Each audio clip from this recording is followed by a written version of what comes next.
akal dan pemahaman Anda lebih luas daripada profesor, doktor, kiai yang telah mengatakan bahwasanya ceramah saya mengkultuskan diri sebagai Habib dan hanya menonjolkan Habib Rizik. Betul yang Anda bilang tadi, bahwasanya orang yang punya pemikiran sempit dan pemahaman ilmu yang dangkal sehingga hanya mengira-ngira dan berkata seperti itu. Walau kulta Muhammad jadi, dan kalau engkau berkata Muhammad kakekku, kenapa engkau penjarakan aku? Kenapa engkau bunuh ayahku? Kenapa engkau potong leher ayahku? Padahal engkau mengaku sebagai umat kakekku. Itu khutbah Imam Ali terlebih tidak punya kakek yang Anda bawakan sekarang, yang antum Anda perumpamakan sebagai kiainya. Terima kasih. Wahai seluruh rakyat dan seluruh pejabat, hidup kita di dunia ini sementara, yang kekal nanti di akhirat. Sekarang zaman-zaman kekuasaan penjilat diberikan nikmat. Kenapa kau berkhianat? Ada yang beri nasihat, tapi kenapa kalian embat? Memang bangsa cari aman, umurmu tak bertambah, dan berjuang umurmu tak berkurang. Lantas kenapa ada keraguan? Waktu pastikan terus berjalan, akhir hidup sudah dijadwalkan. Kematian tidak ketahuan, ajal pasti akan datang. Tipu zaman amat kejam, bertahan hingga mata terpejam. Surga neraka hanyalah khayalan bagi mereka-mereka yang mengendalikan. Apapun yang dirancang jiwa kami tidak akan goyang. Semangat perjuangan, darah perlawanan atas kezaliman. Darah kami ini darah pejuang, takkan tumpang sampai ajal akan datang. Wahai para pejabat yang berkhianat kepada rakyat, catat lagu ini baik-baik. Darah kami pejuang bukan pencilat. Sengaja kali ini aku bikin ini syair-syair pedas dan keras menyindir manusia berpangkat yang gak bisa mikir. Joget-joget, nyanyi-nyanyi, bawa kopi sambil nyinyir. Sambil nyinyir. Jangan nyinyir. Jangan nyinyir kalau nggak bisa mikir. Jangan lupa ngopi.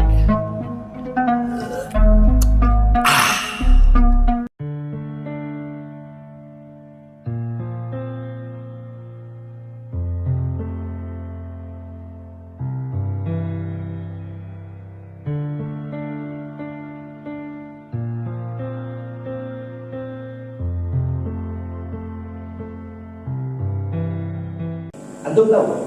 Ada lagi nama lain dari Mekah yang saya kasih ilmu juga. Ummul Hulum. Ummul Hulum itu nama lain daripada Ka'bah, bukan Mekah. Jadi Ka'bah itu punya 3 nama. Ka'bah, Ummul Hulum, sama Bakkah. Di Bakkah, di Mekah. Al-Mubarakah, yang penuh dengan keberkahan. Apakah ayat tersebut berarti Allah mengkultuskan Ka'bah? Dan apakah berarti tempat-tempat yang lain tidak berkah? Jawab. Apakah Allah mengkultuskan Ka'bah? Terus apakah itu berarti tempat-tempat yang lain tidak berkah? Allah mengkultuskan Ka'bah dan yang lain pun. Ini kan pertanyaan saya nyambung sama pernyataan si kiai tadi ini. Allah tidak mengkultuskan. Allah tidak mengkultuskan. Nah, terus apakah dengan adanya ayat itu, berarti tempat-tempat yang lain tidak berkah? Berkah juga kan? Nah, itu yang saya tunggu. 1. 2, dalam hadis Rasulullah bersabda, ya, salatun fi masjid hada afdal min alfi salatin fi ma siwahu illa masjidil haram. Salatun fi masjidil haram afdal min mi'ati alfi salatin fi ma siwahu. Rawahu Bukhari Muslim. Kata Rasulullah, sholat di masjidku ini, Masjid Nabawi, lebih utama daripada 1000 kali sholat dibandingkan masjid-masjid yang lain, illa kecuali Masjidil Haram. Sholat di Masjidil Haram itu lebih utama daripada 100.000 kali sholat dibandingkan dengan masjid-masjid yang lain. Pertanyaannya, apakah Rasulullah mengkultuskan Masjidil Haram? Tidak. Terus pertanyaannya, apakah dengan Rasulullah lebih mengutamakan Masjidil Haram, bukan berarti, apakah berarti masjid-masjid yang lain tidak boleh sholat, tidak boleh beribadah? Tidak. Terus ayat yang tadi tentang keturunan Nabi tadi, tentang Ahlul Bait, yang 2 ayat tadi, apakah ayat itu hanya boleh dibaca oleh kiai saja? Tidak. Karena kalau Habib yang baca, nanti disangkanya si Habib itu mengkultuskan dirinya. Tidak. Paham nggak maksudnya? Ya, siap. Apakah ayat itu hanya hanya boleh dibaca oleh kiai saja. Tidak. Para habib nggak boleh baca ayat itu. Boleh Sehingga kalau dibaca nanti disangkanya mengkultuskan diri. Boleh dibaca. Baik. Kayu gahru saya bilang. Bahar bin Smith berkata, kayu gahru lebih mahal dari kayu-kayu yang lain. Apakah berarti saya mengkultuskan kayu gahru? Tidak. Apakah berarti kayu-kayu yang lain tidak berharga? Tidak. Saya bilang batu jamrud lebih mahal, berlian lebih mahal dari batu-batu yang lain. Apakah saya mengkultuskan berlian? Tidak. Apakah berarti batu-batu yang lain tidak bernilai? Bernilai pula. Bernilai juga. Tadi air Zam-Zam, saya bilang air Zam-Zam itu lebih barokah daripada air-air yang lain. Air hujan barokah, tapi air Zam-Zam lebih barokah. Apakah saya mengkultuskan air Zam-Zam? Tidak. Hah? Tidak. Tidak. Ya. Terus apakah ketika saya berkata seperti itu berarti kita tidak butuh minum kepada air-air yang lain? Harus Zam-Zam saja? Butuh juga. Nah, apakah ketika saya berkata Habib Rizik dalam ceramah saya hanya Habib Rizik, hanya Habib Rizik, hanya Habib Rizik, apakah berarti saya mengkultuskan Habib Rizik terus merendahkan ulama kiai Habib yang lain? Tidak. Itu kalimat. Saya tanya kepada Anda, sudah cukup? Nah, jawab tidak. Saya tanya kepada Anda, mazhab Anda apa? Madhab saya Syafi'iyah. Apakah ketika Anda bermazhab Syafi'iyah terus Anda berani mengatakan bahwasanya 3 mazhab yang lain itu tidak lebih bertakwa daripada Imam Syafi'i? Berani Anda berkata seperti itu? Tidak. Tidak berani. Apakah ketika Anda memilih mazhab Syafi'iyah Anda berani mengkultuskan Imam Syafi'i dan merendahkan 3 mazhab yang lain? Berani. Oh, tidak. Sekali lagi, Bib. Kalau. Mazhab Anda mazhab Syafi'i. Ya. Mazhab Syafi'i. Kan kita punya 4 mazhab. Ya. Anda mazhab Syafi'i. Ya. Ya kan? Nah, ketika Anda memilih Syafi'i sebagai mazhab Anda, apakah Anda berani mengatakan bahwa 3 mazhab yang lain ini, Hanafi, Maliki, Hambali, apakah Anda berani berkata tidak lebih bertakwa daripada Imam Syafi'i? Karena Anda memilih Imam Syafi'i? Tidak. Tidak. Iya itu jawabannya seperti itu. Ya. Berarti Anda lebih berakal dan pemahaman Anda lebih luas daripada profesor, doktor, kiai yang telah mengatakan bahwasanya ceramah saya mengkultuskan diri sebagai Habib dan hanya menonjolkan Habib Rizik. Betul yang Anda bilang tadi, bahwasanya orang yang punya pemikiran sempit dan pemahaman ilmu yang dangkal sehingga hanya mengira-ngira dan berkata seperti itu. Sekarang yang terakhir, Anda tahu kenapa kok iblis itu dimasukkan, iblis dilaknat atau apa? Karena kesombongannya. Sebelumnya iblis itu apa? Jadi pemimpin para malaikat yang ibadah. Hah? Sekali lagi, Bib.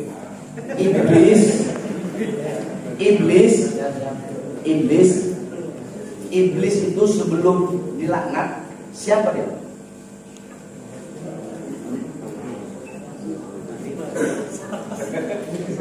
Baik. Malaikat juga. Ya, orang yang abid juga, yang beribadah juga. Iblis itu, ya. Iblis itu di langit pertama namanya Alim, di langit kedua namanya Zahid, di langit ketiga namanya Warek, di langit keempat namanya Abid, terus sampai langit ketujuh namanya Azazil. Al-Imam Ibn Mundir, tahu Imam Ibn Mundir? Beliau ahli bahasa. Ya. Al-Imam Ibn Mundir berkata, Azazil itu dari kata iz, kehormatan, fadl, keutamaan, yakni orang yang Allah berikan kehormatan, kemuliaan, yaitu iblis. Dia malaikat kalah ibadahnya, pemimpin para malaikat. Keilmuannya malaikat kalah sama iblis. Tapi kenapa iblis dilaknat oleh Allah? Iblis dilaknat oleh Allah hanya gara-gara 1 kali pembangkangan atas perintah Allah bersujud kepada Nabi Allah. Padahal iblis tahu yang suruh itu Allah, bukan enggak. Iblis tahu enggak yang nyuruh Allah? Saya tanya, jawab. Iblis tahu enggak kalau yang nyuruh sujud itu Allah? Ya. Tahu kan? Ya. Sebagaimana si kiai ini tahu ayat-ayat Quran tadi. Ini saya kasih Anda si kiai-kiai tadi tahu ayat Quran itu, sebagaimana iblis tahu perintah Allah sujud kepada Adam. Tapi karena hasudnya iblis, makanya ada makalah, ya. Inna awwala maksiatin fil sama al-hasad, wa awwalu maksiatin fil dunya al-hasad. Maksiat pertama di langit itu hasud, dan maksiat pertama di bumi itu hasud. Di langit hasudnya iblis, di bumi hasudnya si Qabil. Ya. Karena hasudnya iblis, riaknya iblis, sombongnya iblis, sehingga dia mengabaikan perintah Allah yang menyuruh sujud kepada Nabiullah Adam, padahal dia tahu Allah yang telah memberikan dia kedudukan yang tinggi di sisinya. Nah, inilah yang banyak diikuti, ya, yang banyak diikuti oleh orang-orang karena pemahaman yang sempit, sehingga menafikan apa-apa yang ada dalam Al-Quran yang telah jelas-jelas nyata. Karena apa? Hasud, sombong, dan riaknya. Bagaimana pendapat Anda? Iya, udah dia aja.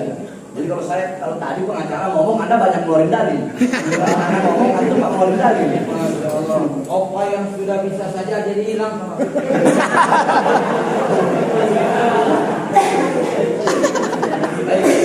Karena waktu udah malam. Iya, cukup ya mudah. Pertanyaan terakhir. Ini saya bahas masalah kiai ini. Bukan nggak ada cerita lewat. Bagaimana nggak ada cerita lewat? Coba ada azan dan sebutkan, nggak usah azan. Anda baca syahadat coba. Yang keras. Asyhadu an la ilaha illallah wa asyhadu anna Muhammadar Rasulullah. Stop. Asyhadu anna. Sebutkan yang keras. Sesungguhnya aku bersaksi tiada Tuhan selain Allah, dan aku bersaksi bahwa Nabi Muhammad adalah utusan Allah. Muhammad jadak atau jaddi. Muhammad kakek ente atau kakek anak? Muhammad kakeknya engkau atau kakeknya saya? Jaduka. Apa artinya? Kakek Habib. Hah? Kakek saya, Kakek Habib. Di sini saya ingin menginginkan Anda jadi saksi, jadi kiai yang kemarin ya. Ini perumpamaan aja. Enggak, sebentar. Terakhir udah final terakhir. Anda ceritain jadi kiai yang kemarin. Udah ada kiai yang memberatkan. Kiai yang tadi mengkultuskan diri sebagai Habib. Asyhadu anna Muhammadar Rasulullah. Coba sebut lagi. Asyhadu anna Muhammadar Rasulullah. Asyhadu anna Muhammadar Rasulullah. Muhammad jaddak atau jaddi. Muhammad kakekmu atau kakekku. Kalau engkau berkata Muhammad kakekmu, kadzabta, kamu bohong. Muhammad kakeknya siapa? Kakek. Kalau engkau mengakui Muhammad kakekku, kenapa engkau bisa berani menjadi saksi yang memberatkan, menjadi saksi yang ingin memenjarakan anak sebagai cucu kakek yang ente bilang mengaku sebagai umat Nabi Muhammad SAW?